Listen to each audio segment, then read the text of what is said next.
Halo mahasiswa Teknik Informatika Universitas Negeri Gorontalo. Apa kabar kalian semua? Semoga tetap semangat belajar, apalagi di mata kuliah penting kita ini, analisis dan desain sistem informasi. Kali ini kita akan melanjutkan pembahasan Pieces Framework, bagian 2, yang fokus pada 3 aspek terakhir, analisis keamanan, analisis efisiensi, dan analisis layanan. Di video sebelumnya, kalian sudah memahami analisis kinerja, informasi, dan ekonomi. Sekarang, mari kita lanjut ke bagian yang tak kalah penting, bagian yang sering jadi akar masalah di banyak sistem informasi. Analisis keamanan. Kita mulai dari analisis keamanan. Ketika kita bicara soal keamanan sistem informasi, jangan bayangkan hanya soal hacker atau virus saja ya. Tapi juga soal bagaimana sistem mengendalikan akses, melindungi data, dan menjamin bahwa hanya orang yang berwenang yang bisa melakukan tindakan tertentu. Ada 2 hal utama yang perlu dianalisis, kontrol yang lemah dan kontrol yang berlebihan. Pertama, kontrol lemah. Ini terjadi kalau sistem tidak punya mekanisme pengamanan yang cukup. Misalnya, kalian pasti pernah melihat komputer di lab kampus yang tidak dikunci saat ditinggal pengguna. Siapa saja bisa buka file orang lain, menghapus, atau bahkan menyalin data. Ini contoh nyata dari kontrol yang lemah. Akses tidak sah bisa terjadi kapan saja. Atau contoh lain, sistem informasi akademik yang tidak punya log aktivitas. Bayangkan, jika seseorang mengubah nilai di sistem tanpa terdeteksi, tidak akan ada jejak digital yang bisa ditelusuri. Ini sangat berbahaya. Kedua, kontrol berlebihan. Kadang sistem terlalu protektif sampai menghambat proses kerja. Misalnya, untuk login ke satu aplikasi, pengguna harus memasukkan password, lalu OTP, lalu scan wajah, padahal aplikasi itu hanya untuk ngecek jadwal kuliah. Itu bikin pengguna merasa prosedurnya lambat dan mengganggu. Pengendalian seperti ini harus proporsional dengan tingkat risikonya. Keamanan atau kontrol lemah.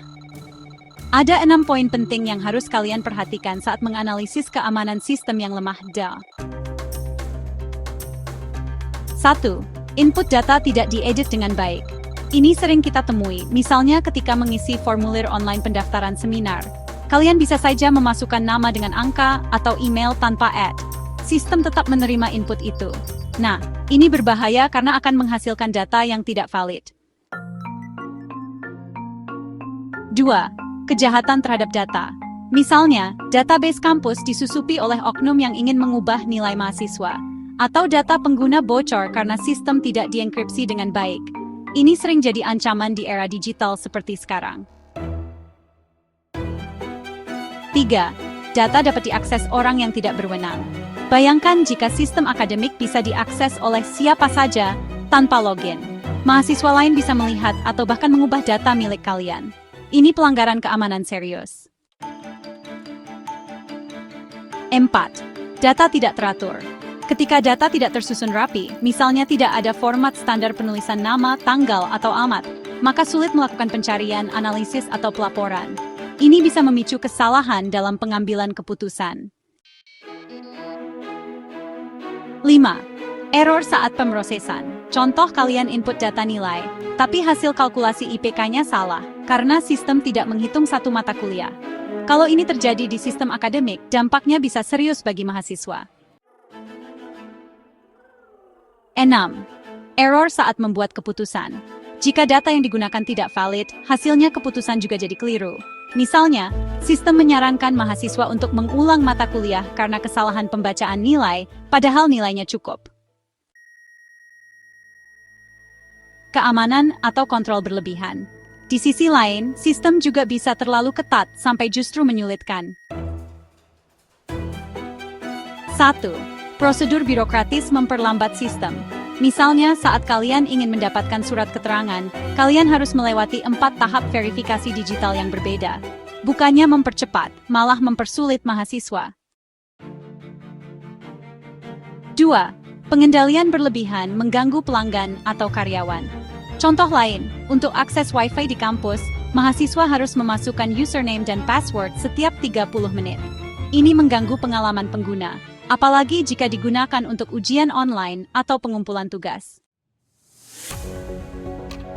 3. Pengendalian berlebihan menyebabkan penundaan pemrosesan. Misalnya, sistem perpustakaan meminta konfirmasi dari 2 petugas sebelum mahasiswa bisa meminjam buku, padahal buku sudah tersedia. Proses ini memperlambat alur kerja tanpa manfaat signifikan. Dalam menganalisis keamanan, kalian harus bisa menilai apakah kontrol yang diterapkan sudah cukup, proporsional, dan tidak berlebihan. Analisis kedua, analisis efisiensi. Selanjutnya kita masuk ke analisis efisiensi. Di sini kita melihat apakah sistem menggunakan waktu dan sumber daya dengan efisien. Efisiensi rendah biasanya terlihat dari penggunaan waktu atau usaha yang berlebihan, input dan output yang tidak proporsional. Contohnya gini, bayangkan kalian sedang input data mahasiswa di sistem kampus, dan harus klik submit untuk setiap kolom isian, nama, NIM, jurusan, semester, satu persatu.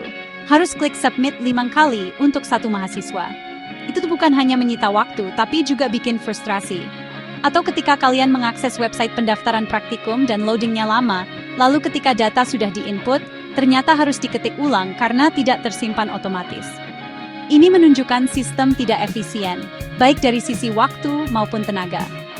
Contoh lain, sistem informasi desa di wilayah sekitar Gorontalo yang meminta input data sangat banyak, tapi outputnya hanya laporan ringkas. Ini tidak proporsional, masukan banyak, keluaran minim. Sebagai calon analis sistem, kalian harus jeli. Adakah proses yang bisa diotomatisasi?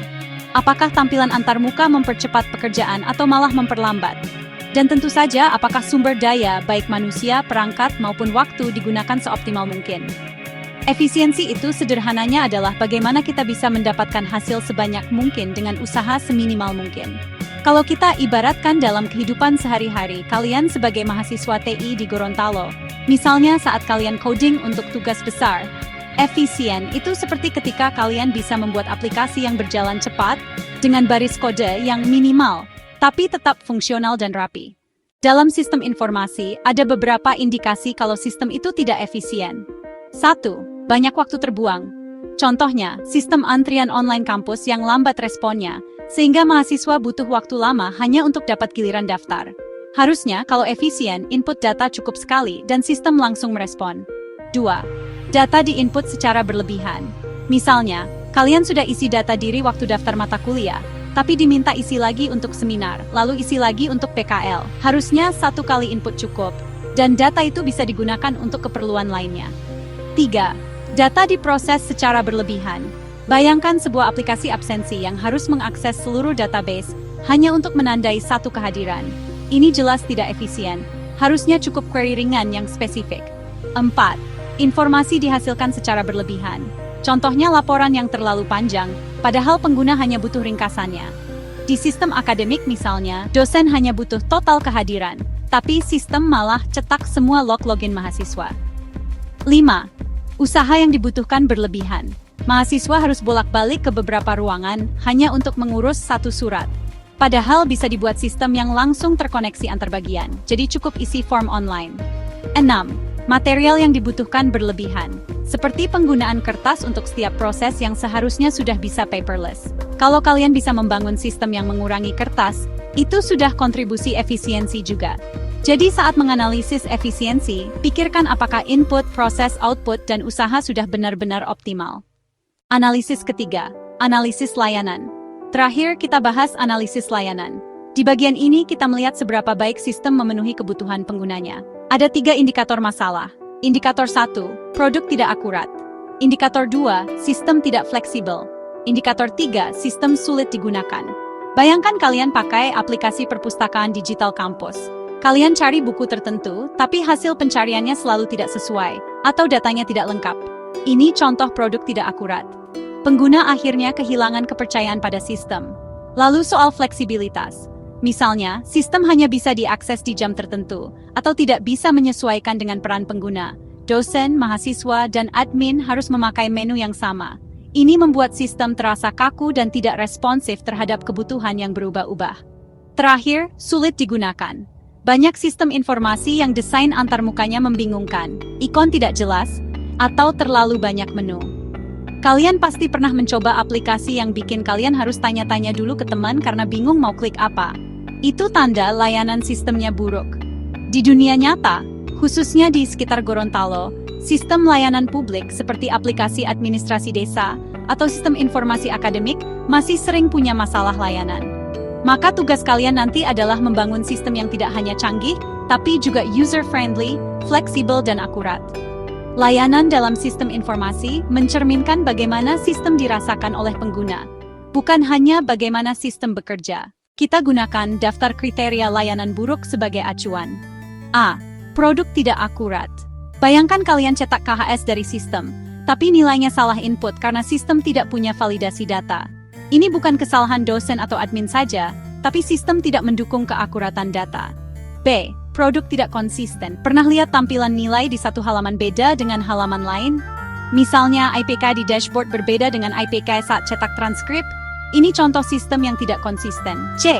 Produk tidak dipercaya. Kalau mahasiswa sudah merasa bahwa hasil dari sistem tidak bisa dipercaya, mereka mulai buat alternatif sendiri. Misalnya menyimpan nilai manual di Excel. Ini menunjukkan kepercayaan terhadap sistem runtuh. D. Sistem sulit dipelajari.